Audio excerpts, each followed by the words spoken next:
सिंधी ॿोलीअ जा बेट आहिनि। अच्छा सिंधी ॿोलीअ जे 52 अखरनि ते ही चटाभेटी ॿिनि अखरनि ते खे लफ़्ज़ बि चई सघिजे थो। ॿिनि अखरनि खां 9 अखरनि ताईं लफ़्ज़ चई सघिजे थो। सही ऐं हीअ जो किताबु आहे इन जो नालो आहे ॿिनि अखरनि ते बेतबारी ईद जे पुरमुसरत ख़ुशीअ जे मौक़े ते ॿिनि अखरनि ते चटाभेटी।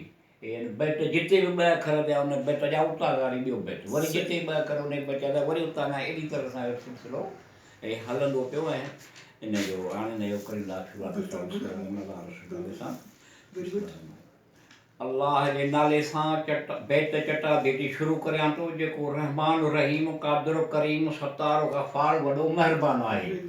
आहे त हे जे त वरी हे जे खां 2 अखरनि हे जे वरी हे जे खां ॿियो बेट। अच्छा माना ही तो आहे आहे त हूअं गॾु बाॾ 3 अखर जी जी हां पर वरी 2 अखरनि ते आहे न चटाभेटी आहे 2 अखरनि ते त वरी ही आहे हाँ। त हे जे त वरी हे जे खां ॿियो बेट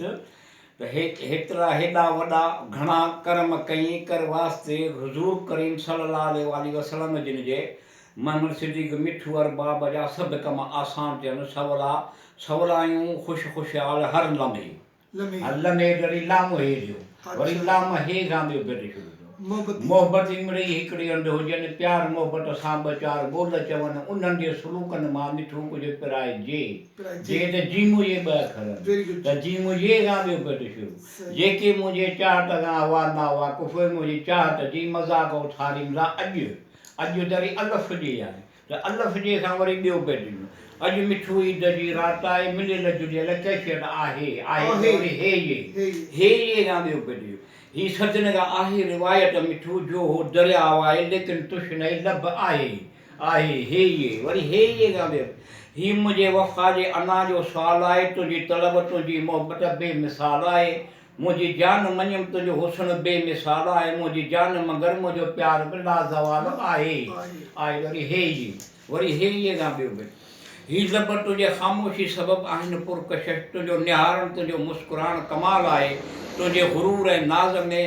आहे मिठू बि शामिलु हाणे तुंहिंजे दिलबरीअ जो हिन खे बि ख़्यालु आहे त वरी हे जे खां हेॾा ॾाढ न कर तूं नवां जीअण जंजाल न कर तूं अञा हेॾा माण्हू किथां सिखी वई सुहिणा साईं आउं त के न चवां तरी अलफ़ नून इंसान जो